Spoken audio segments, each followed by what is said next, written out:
Nina Denis, vous êtes présidente de la FNESI, Fédération nationale des étudiantes et étudiants en sciences infirmières, qui vient de publier sa dernière enquête bien-être. Et question bien-être, c'est plutôt du mal-être dont il est question. Donc je vous laisse nous dévoiler les principaux résultats de cette enquête. Oui, tout à fait. En effet, donc à la FNESI, on réalise depuis de nombreuses années des enquêtes bien-être. La dernière datait de 2022. Donc il était nécessaire d'actualiser ces données et faire un point d'étape 5 ans après la pandémie de la Covid-19. Au niveau de notre enquête, on a recueilli plus de 16 000 réponses d'étudiants en sciences infirmières.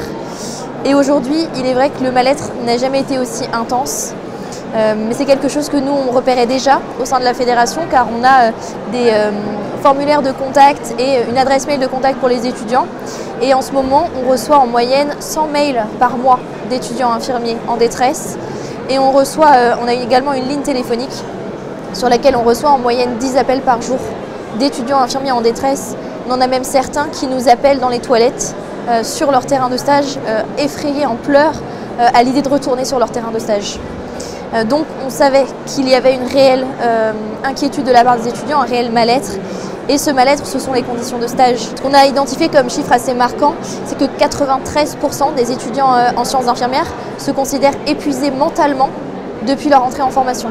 C'est quasiment 100% des étudiants. C'est un chiffre énorme qui doit alerter. Et également, un autre chiffre qui nous marque beaucoup, c'est le fait que 69,91% des étudiants en sciences infirmières, donc 7 étudiants sur 10, ont pensé à arrêter la formation. Mais alors, les conditions de stage, qu'est-ce qu'elles ont de si particulier pour que ce soit une cause comme ça de mal-être absolu?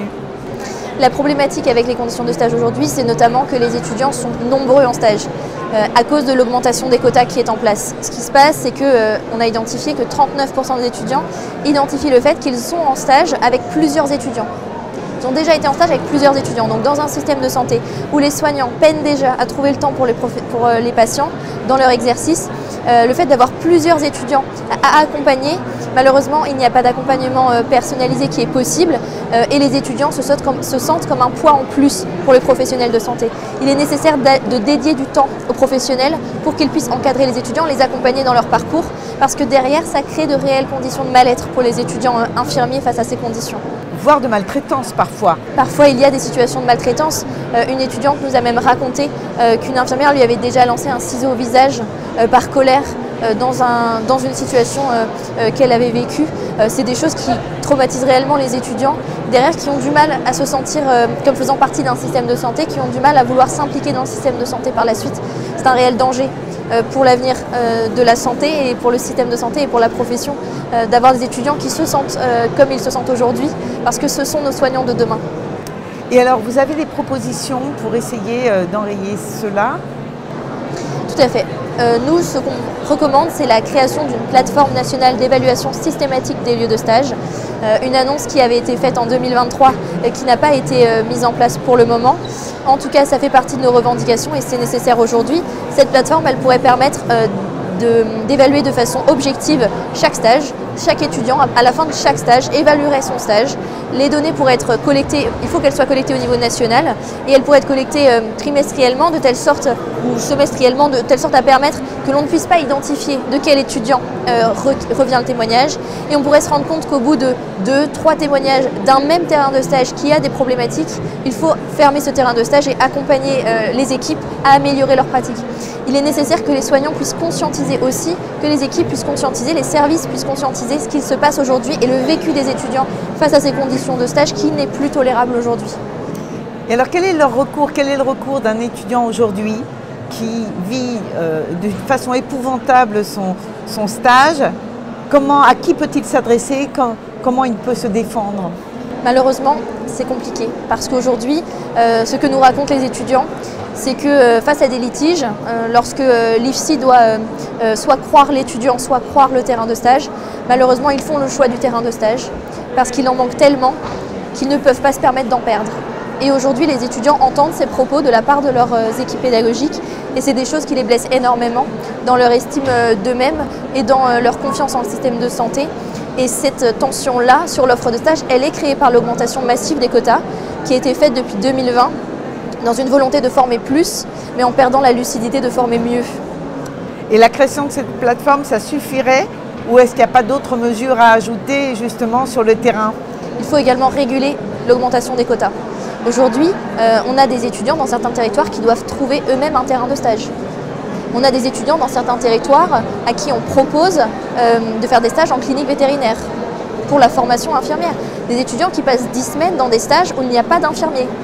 Aujourd'hui, c'est la réalité de cette offre de stage qui n'est pas suffisante. Le système de formation n'est pas prêt à accueillir l'augmentation massive qui se fait depuis 2020. Il faut réguler cette augmentation ou en tout cas donner des moyens de telle sorte que les capacités de formation soient adaptées à cette augmentation-là. Est-ce que c'est la seule et unique cause de mal-être des étudiants? Y en a-t-il d'autres, notamment, je pensais à la précarité? Effectivement, on a également identifié des problématiques financières pour les étudiants infirmiers.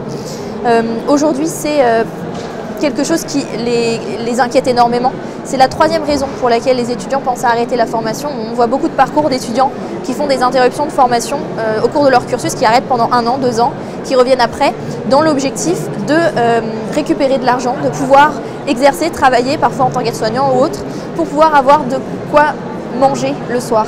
On a des étudiants aujourd'hui qui sont dans une situation tellement précaire qu'ils sont obligés de travailler la nuit entre les jours de stage ou de cours, qui enchaînent des journées de cours, des nuits de travail pour avoir de quoi manger le lendemain, des journées de cours et qui continuent comme ça dans un état de fatigue immense et dans une précarité importante.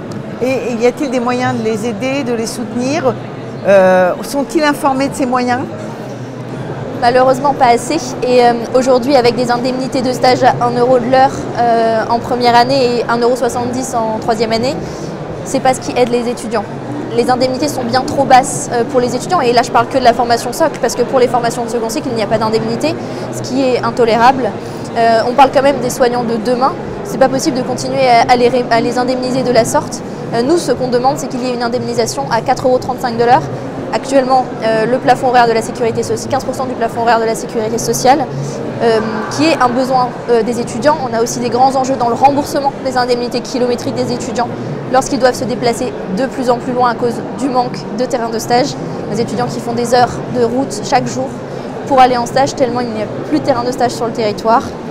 Et on demande également que les bourses des formations sanitaires et sociales puissent être gérées par le réseau des œuvres dans l'objectif de systématiser les demandes de bourse et que ça soit automatique et qu'il n'y ait pas de retard sur les versements de bourse aujourd'hui, ce qui est le cas avec la gestion par les régions. Et en attendant ces mesures que vous demandez, quel recours ont les étudiants face à la précarité aujourd'hui? Malheureusement, très peu. En tout cas, ils sont très peu informés. Nous, à la FNESI, on a construit un guide des aides sociales qui recense l'ensemble des aides. En tout cas, il n'est pas exhaustif, on peut toujours en avoir plus, mais en tout cas, qui recense énormément d'aides auxquelles les étudiants infirmiers peuvent avoir accès. Donc, je recommande tout étudiant de le consulter pour avoir toutes ces aides en tête. Il y a notamment des aides d'urgence. Le principal conseil que je donnerais, c'est de contacter l'assistance sociale du Crous. Malheureusement, les étudiants ne sont pas encore assez sensibilisés sur leur place au sein du réseau des œuvres universitaires, alors que pourtant on en fait pleinement partie. Il faut qu'ils sollicitent les assistants sociaux du Crous en cas de précarité, c'est important. Alors je reviens juste sur un point que vous avez évoqué. Vous évoquiez 3 raisons qui incitaient les étudiants à arrêter leurs études. Donc il y a les stages dont on a parlé, la précarité et quel est l'autre point? La deuxième raison, c'est des difficultés lors de la formation. Parce que c'est une formation qui est importante avec énormément de cours magistraux. Donc c'est des choses qui peuvent les mettre en difficulté, que ce soit dans les enseignements, dans les travaux dirigés, dans le mémoire par exemple. Nous, face à ça, on agit en accompagnant les tutorats au niveau local. On a même créé une application de tutorat gratuite pour les étudiants sur laquelle ils peuvent faire leurs révisions et s'entraider entre pairs.